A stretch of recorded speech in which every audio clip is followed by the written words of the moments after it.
All right, so my name's Rosie Ropel and I'm over here, but your main attraction here is Jeffry Cadorette. And I want to tell you, Jeffrey's a really good friend.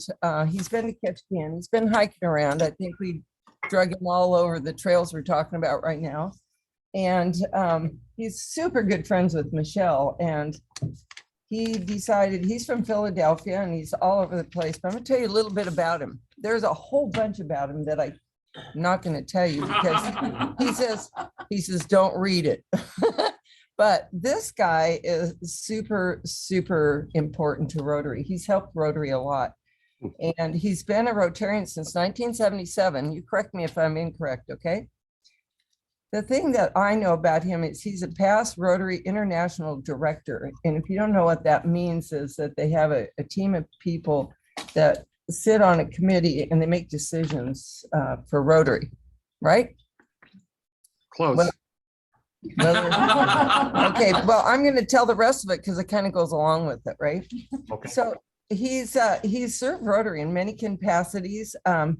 He's also an associate broker, commercial realtor, senior advisor to the commercial division of Media Real Estate Company, and your Rotary Club is the Media Club, correct? Okay. Okay. So was a council on legislation delegate. They make a lot of rules that people suggest for Rotary. He's an international training leader, and he has been many times a seminar trainer for those that train the 547 district governors. And what I think is really cool is that the Rotary International presidents have selected him to represent them at many different district conferences, etc. I think that's really impressive. And he was a worldwide coordinator of the Rotary Foundation alumni coordinators. That's amazing. Now here's a few positions and awards. He's a foundation. I'm not reading the whole paper, okay? Okay. Yeah, well, you gotta know how cool he is because he's really cool. He's a foundation benefactor, a major donor. He received the Citation for Meritorious Service, the Distinguished Service Award, and Rotary International Service Above Self Award. The Rotary Foundation Distinguished Service Award, the foundation's highest distinction. I think that's really impressive. That's why I got my pin on today. He represented the president of Rotary International at 15 district conferences and in Canada, and has been the keynote. And this is what I know about you. You're a motivational speaker, and he's been at numerous district conferences I've witnessed with your crazy socks and all your fun. He brings his daughter sometime. Rotary Foundation dinners, he's a speaker for them. He does Rotary workshops and seminars around North America. And he's an advisor to the Shaping Rotary's Future Committee, which is really impressive because he's an out-of-the-box thinker. And that's what I really think people love the most about you. And so this is Jeffry Cadorette. There's a whole bunch more about him, and he's in Philadelphia. So take it away, my friend. Thank you, Rosie. Hello, everyone, again. It's great to be here with you today. I can't believe that Michelle is not zooming in from the British Virgin Islands. I mean, I was talking to her about that, but we'll send her the recording.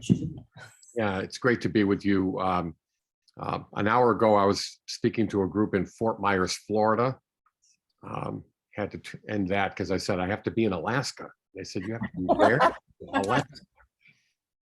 In any event, it's great to be here with you today. I have been to Ketchikan, stayed about maybe, I don't know, Rosie, 2 or 3 days there on our way to Sitka, to your district conference in Sitka, where I think I spoke a couple of times. I've bought ducks in your duck race. I've watched salmon in your salmon run. I actually, and because we're recording this, I have a t-shirt. The first word, which is ahoy, and the second word starts with an F. I have to be I didn't wear it today because I was afraid if this was being recorded, and if a screenshot of that went out of context, that would be the end of my Rotary career. Those of you from Ketchikan, you know the T-shirt I'm talking about. You know the place I'm talking about. Being from Philadelphia, I walked into that bar with an entourage of people that included Michelle and Rosie and others. And the bartender, I walked up to the bar and she said, "How the F can I help you?" And then something like, "What the F do you want?" And I thought, you are not in Philadelphia anymore.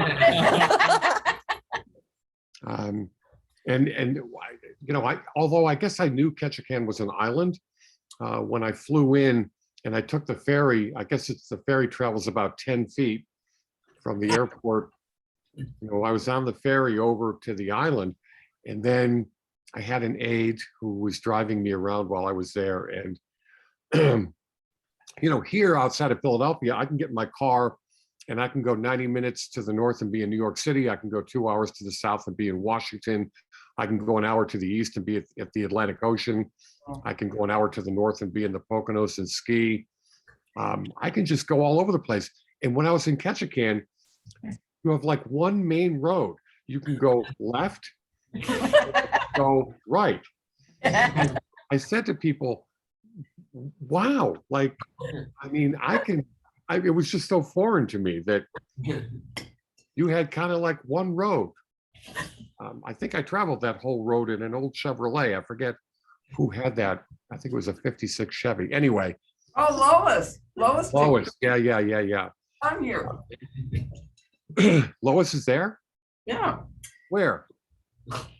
She's on the computer. Oh, okay. All right. Well, thank you, Lois. I love your car. But She did the four-way test. yeah, I look, for the next 3 hours that we're together, just check in to see if you're paying attention. Rosie, what do we have? How much time do I have here to I want to make a few comments and then I want to answer any questions you might have, but 25 minutes or so. all right, well, that's about 20 minutes more than we need. The fact that I'm here with you today in Ketchikan while I'm here in Philadelphia is one of the silver linings of this pandemic for our organization. It was a pretty dramatic pivot that we had to do back a couple of years ago. I haven't been on an airplane in 2 years. And prior to that, and in my term on the board, I was in a different place 2 or 3 times a week, all over North America and around the globe. So it was a pretty dramatic shift. And I remember I was speaking at an event, and I think it was in Chicago, and then I went to Nova Scotia, and then I went to Mexico to represent the president at an event down there. And that's the last time I went anywhere. I came home and the pandemic hit, and as senior leaders in Rotary, we've all been grounded for the past couple of years. So I'm eager to get us back to meeting in person, although the International Assembly, which would have started soon in Orlando, Florida, was just canceled because of COVID. And Houston, I don't know. We had it was March 2 years ago when we had our first ever virtual board of directors meeting of the RI board. And it was a 2-hour meeting. It had one agenda item, and that was the Hawaii district or the Hawaii International Convention. And we deliberated and we heard from the WHO and the CDC and everybody else. And we voted to cancel the Hawaii convention. We took a lot of flack for that. Some people thought we acted too quickly. It ought to go on. It turned out it was the right decision. It was a hard decision. But who knew back then that we then would have had to go on and cancel the Taiwan convention. And now we've canceled 2 international assemblies, and Houston hopefully will go off as scheduled, but who knows right now because things are so up in the air. It really has been quite the 2 years with this pandemic for all of us, no matter where you are in the world, no matter where you are in North America. And let me clarify. So the most important people in Rotary are you, sitting around that table and here on this computer, because truly it is at the club level, it is the grassroots level where the work of our organization gets done. But if I take you all the way up to the 18th floor of one Rotary Center, and Rosie and I have been at one Rotary together for training. The 18th floor where the boardroom is for our world headquarters, that's where the board makes decisions about strategy and policy for the international organization. And it certainly is one of the high points of my life to have been selected to be a member of the board of directors of RI. There are 17 members of the board from around the world that serve. And it's quite the privilege, and one which I will forever be grateful and thankful.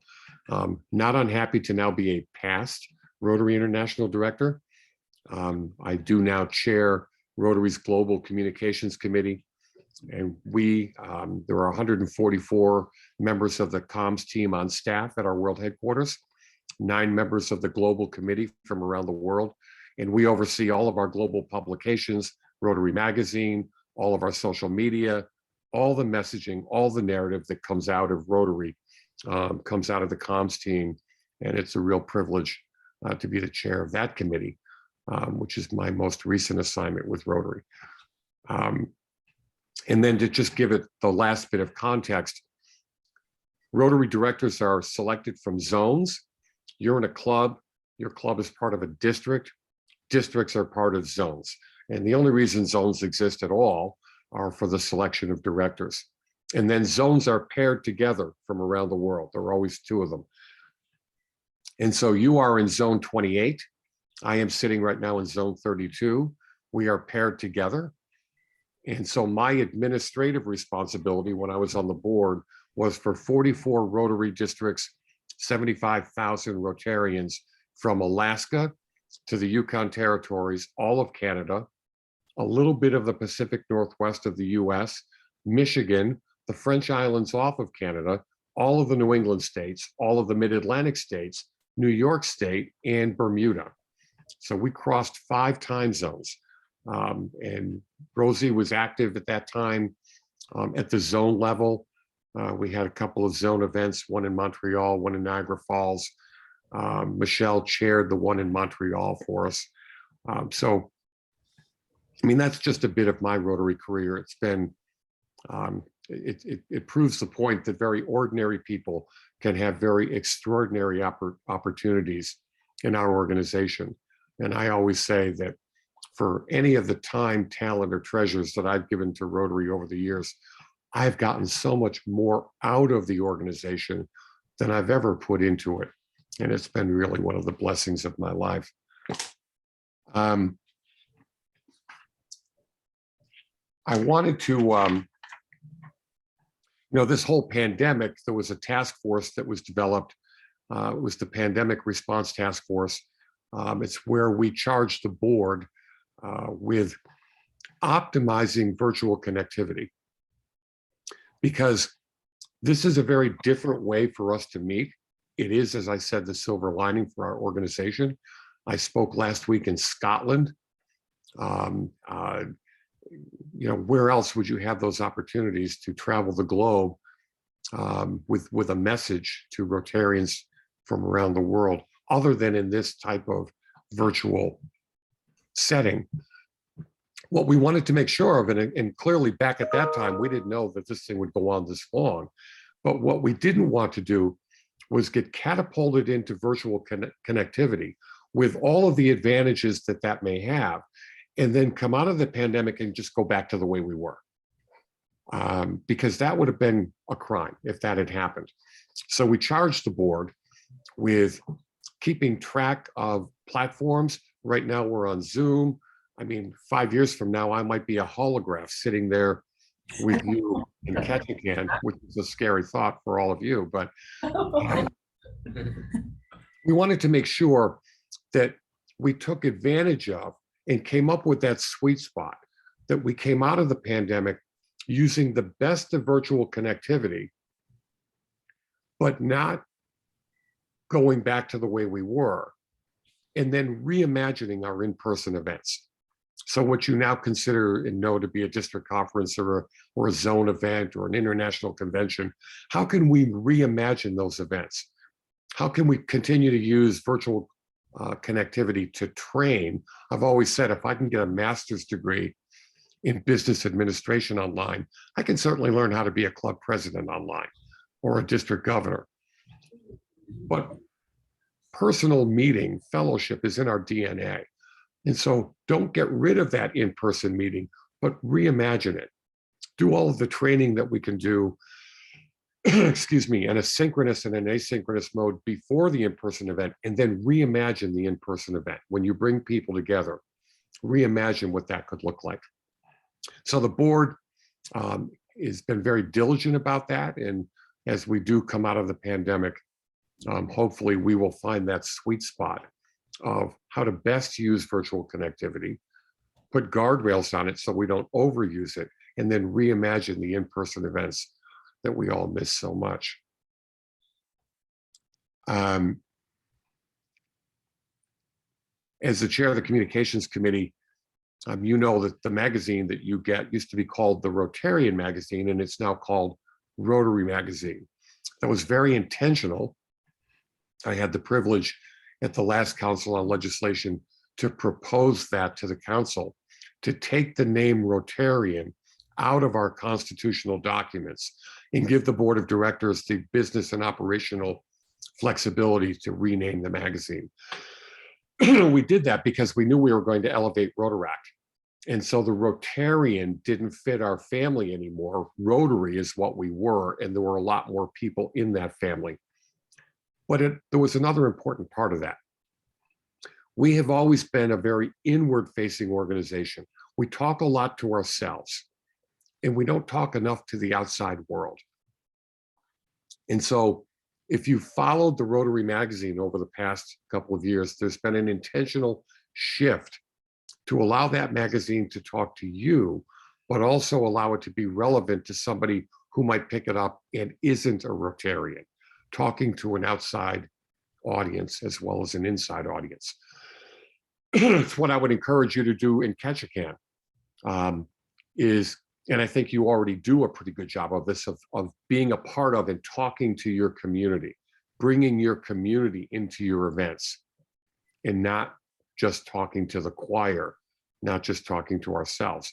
And one of the best examples I had of that was I was speaking up in New England a couple of years ago, pre-pandemic, in-person event, multi-district event, 500 some odd people. And my hotel room happened to overlook the entrance to the hotel. And outside of the hotel, there was a shelter box tent set up, the iconic shelter box tent. And what I noticed was that all of the Rotarians and their family members who were coming into the event would stop over and go in the tent, and we had literature for them that they could take away. We had a call to action. What I also noticed was that there were cars that were driving down the street who would pull into the parking lot to see what this thing was. And they would go into the tent. And we had no take-home material for them. There was no takeaway for them. We were only prepared to talk to ourselves. And yet there's the Rotary logo and the shelter box logo right on this tent. People were walking down the street and they'd walk into the parking lot and go into this tent.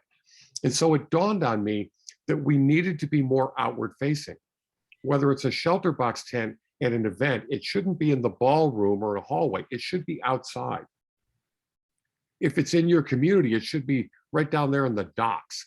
It shouldn't be somewhere else where nobody can see it. And that's not only true of shelter box, it's true of Rotary. And at the Houston convention, God willing, and the creeks don't rise, if we get to Houston, there'll be one day before the convention starts, excuse me, where we will invite the entire community to come into our convention. Again, bringing an outside audience into us. And that's going to be important as we move forward. One of the last things I'll talk to you about before I'll open it up to any questions you might have is We're in trouble in North America with membership. We've been in trouble for 15 years. Our membership is on the decline. For the first time last year, our percentage of global membership dropped below 30%. And we're convinced that we will not turn this around by simply adding new members to clubs like yours. And breakfast, lunch, and dinner clubs are our foundation. They've gotten us to where we are for the past 115 years. But at least in North America, it's not our future. We need more shoe sizes to fit more feet. We need new innovative club models, cause-based clubs, theme-based clubs, virtual clubs. My own daughter is about to join the Southeast Pennsylvania Eco Club, and where they will meet, but they will meet doing service projects. And any other time they will meet online. My daughter has been immersed in Rotary her whole life, and she was never, ever, ever going to join a breakfast, lunch, and dinner club. It didn't fit her schedule. It didn't fit her lifestyle. But she will be a Rotarian as part of a new innovative club model. And we need more of those around North America if we're going to turn this around. We need to meet people where they are, because people are no longer just showing up where we are. They're not even looking where we are. So, Hey, Jeffrey, yes, ma'am. is that a Rotaract club that she's joining, or is that a regular Rotary club? Regular Rotary Club. She just turned 30 years old, and she's going to be a Rotarian. That's awesome. I got to tell you, she called me up. She's the only, I have a daughter that lives in Portland, Oregon, a daughter who lives in Nashville, Tennessee, a son who's now a nomad. He works for Deloitte, but they don't go to the office anymore, so he just works from all over the country. But my daughter, Jess, my oldest, lives just north of Philadelphia. And she called me up this summer and she said, Dad, I need a little daddy Jess time. Can I come over? And we sat on the deck. And in the middle of that conversation, she said to me, oh, by the way, I want to be a Rotarian. Well, I mean, call 911. I mean, I never thought I would hear those words cross her lips. But we found a way for her to be a Rotarian through a theme-based, a cause-based club. Her entire professional career has been around the environment and climate and conservation. And so she's now with like-minded people. That club is going to get chartered, I think, next month. So anyway, so it's a real Rotary club. Last thing I'll say is, even with more, and if you haven't seen the video Anytown, and you can just Google Rotary Anytown video, it's 2.5 minutes long. You ought to watch it, because it's the key to our growth in the future, not only in the world, but especially in North America. And I just lost my train of thought. It had to do with Anytown video, and even with more innovative club models, we believe that there are hundreds of thousands, if not millions of people around the world who share our core values, share our belief in service, but still won't be able to access us. So in Houston, we're piloting something called Rotary Connect. And it's a pilot, and we're going to figure it out. We're going to give it a value proposition to be a member of Rotary Connect. At some point, we'll monetize it, but you are a member of your Rotary Club. You are not a member of Rotary International. Your club is part of that association of 34,000 clubs around the world who are part of Rotary International. So your club is a member of RI. You are a member of your club. Rotary Connect will allow someone to be a part of Rotary International without having to go through a club. It's called Rotary Connect. It's a pilot. We're not trying to put clubs out of business. We're trying to, again, it's another shoe size. It's another way for people to be a part of us, to share our mission of world understanding and peace, to help us to eradicate polio, to help us with humanitarian grassroots projects around the world without having to be a member of a club. Because we need 10 years from now to be at 3 or 4 or 5 million members of our organization. We've been stuck at 1.2 million members for the past 2 decades. And that is not a sustainable model for us. So I'm going to stop there for a minute and see if anybody's really pissed off at me and wants to yell at me, or see if anybody has any questions about anything I've said or anything else. I got a question for you. Sure. What brought you into Rotary? Wow, great question. So number one, I'm a second generation Rotarian. My dad was a Rotarian up in Massachusetts. He was a past president of his club. Rest in peace, Dad. So I kind of grew up knowing about Rotary, helping him on service projects and all. And I went to school at the University of Pennsylvania here in Philadelphia, never left the area after that, but I was going to. I hated Philadelphia. You know, I'm from a small town up in Western New England, or Western Mass in the mountains. Here I am living at 36 and Chestnut Street in Philadelphia. I'm a physical therapist by profession. And so I joined a private practice in Media, Pennsylvania, which is just southwest of Philadelphia. There were very few private practices of physical therapy back then, but there was one here in Media, Pennsylvania. And I did a clinical rotation at that practice. The owner of that practice offered me a job. I took the job with one goal in mind: stay there for 2 or 3 years, learn all the ropes, go back to New England and open up my own practice. And by 1977, I had 1 foot out the door. And I think the owner of that practice knew that. And I was kind of heading north. And he was a Rotarian. And back then, of course, there were no women in Rotary. And there were classifications, and he held the classification of physical therapist. The only way I could join was if he proposed me as what was called then an additional active member. My God, we made it complicated back then. And so he invited me to join Rotary. I was 27 years old. I was by 20 years the youngest person in the club. But within a year, I felt rooted in this community. Within a year, I knew all of the movers and shakers in Media, Pennsylvania. And it really started to feel like home to me because of Rotary. We had 120 members in our club at that time, and I no longer felt like an outsider. I felt like I belonged, and I never left Media, Pennsylvania. I'm still here today, all these years later, and that's because of Rotary. So that's how I joined. Interesting. Thank you. And by the way, at that time, oh my God, I look back. The things that I have learned from this organization relative to organizational development, leadership development, public speaking. I mean, I couldn't get up in front of a crowd. You know, I'd like spit up, and I mean, it was just horrible. But it's great for me to say, well, you're just finishing your breakfast, I'm sure. The things that I have learned from this organization and the things that I've been able to take into my professional life, into other nonprofits, has just been extraordinary. I mean, extraordinary opportunities for very ordinary people.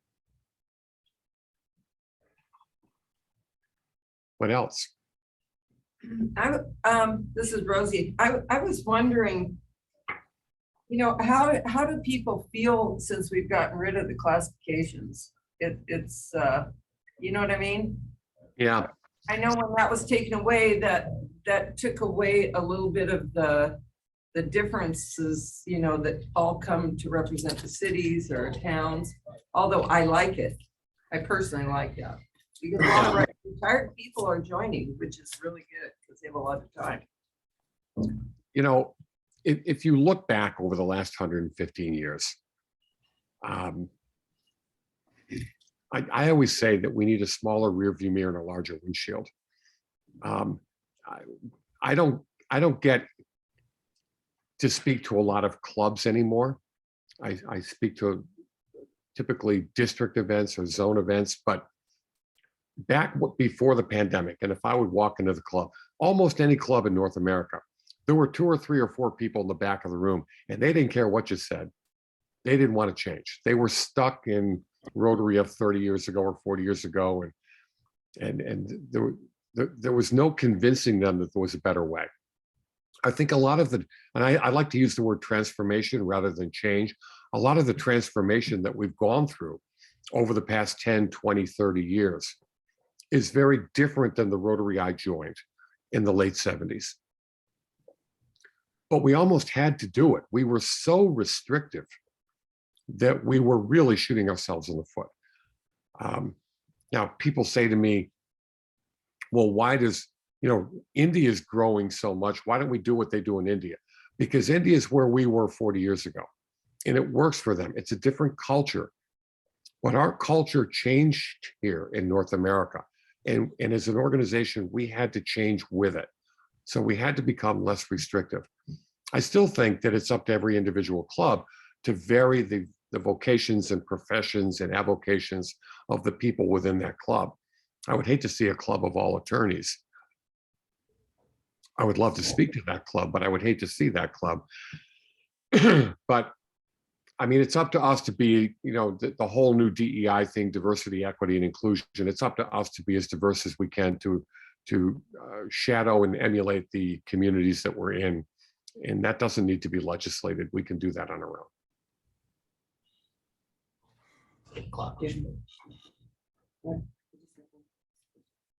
So because there's not all the travel, and with travel comes rooms and food and all this and that. So our club, I know we've been donating money to, because we have X number of dollars, because we don't have to send people to pets and this and that. But what are they doing with the extra money from the non-travel part of it? That's a great question. By the way, are we okay on time? I know you started a little late. Are we still okay? I don't want to hold you up. Maybe 3 minutes. 3 minutes. So, I mean, a question that I get asked a lot is, so why aren't our dues lower? And the fact is that our staff is working harder than they ever have. And it's your dues that funds their salaries. And our staff is the chief leaving? If the chief is leaving, I'm leaving. Or is he- The chief has No, a meeting. I have a meeting I gotta prepare for in a half hour, so sorry. No worries. No, I like your jacket though. I should have a jacket like that around here. We have a lot of shootings here in Philadelphia. That might help. Might have an extra. Does it say ahoy? No, it doesn't, does it? But it could. I like my job today. Yeah. So a lot of clubs are doing what your club is doing. A lot of Rotary members are continuing, they're taking the money that they used to pay for a meal when we're not meeting in person down here right now, and they're donating it to a food pantry. That's where I'm heading next. I volunteer at a food pantry every Thursday afternoon. At the international level, there have been some cost savings for sure, because none of us are flying around the world. And the board is putting that money to use on our infrastructure in one instance, trying to improve my Rotary, which has been kind of a thorn under our side or under our saddle for a while. One of the last things I did on the board when I cycled off a year ago, you remember when we had these COVID grants, every district was eligible for $25,000 to get a COVID grant. The trustees of the Rotary Foundation really loosened their criteria. And the problem was we ran out of money like 3 times. There was such an intense application process. And when it came to the end of our Rotary year, 2020, right, the first 4 months of the pandemic, I realized that we had a surplus, and we had a $2.7 million shortfall in districts who were in queue to get one of these COVID grants. And we didn't have any more money. Jennifer Jones had done a telethon. We had robbed Peter to pay Paul. There was no more money. And my suggestion, I went to our CFO and to our CEO and to our president, and I said, why doesn't Rotary International take some of our surplus and give it to the foundation and fund those grants. And we did that. I asked the board for a unanimous vote on that. They did vote unanimously. And so all of that money, $25,000 a district at a time, went right back into communities to help with COVID-related projects. I'm not sure if the board has done something similar to that, but we're not wasting any money. Let's put it that way.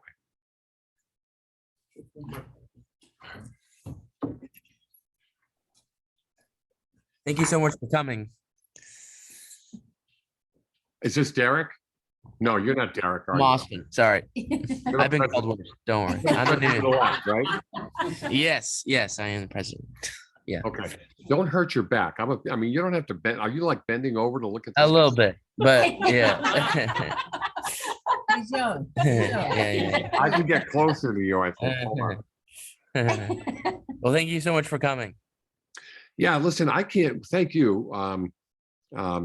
Michelle owes me, and I won't. be sure that- But I can't wait till the next time I can come back to Ketchikan. I was there briefly. It was a wonderful visit on our way to Sitka, and I'm kind of looking forward to the time when I can come back. Yeah, you can come sell duck tickets for us and dress up as a duck in July. In our duck Yeah, suit. so at least one of those I'll do. Yeah. What's the name of that bar, by the way, with the T-shirt? What's the name of Arctic bar. Arctic bar. the Arctic Bar? Yeah, Yeah. we'll all meet there. We'll Yeah. all meet there. We can be out on the deck. They Yeah. have a little outdoor deck. Yeah, And we can all wear our T-shirts that say ahoy. Yeah. Yeah. All right, well, listen, thank you for all that you do for our organization, because as I said when I started, you are the most important people in our organization. The rest of us who try to set policy and do whatever, we're like extraneous to all this. You are the most important people in our organization. We appreciate you and all that you do for Ketchikan, for Alaska, and for Rotary International. All right. Thank you. Thank you. Ahoy. Thanks. Ahoy. Ahoy. Thank you. Ahoy. See you guys.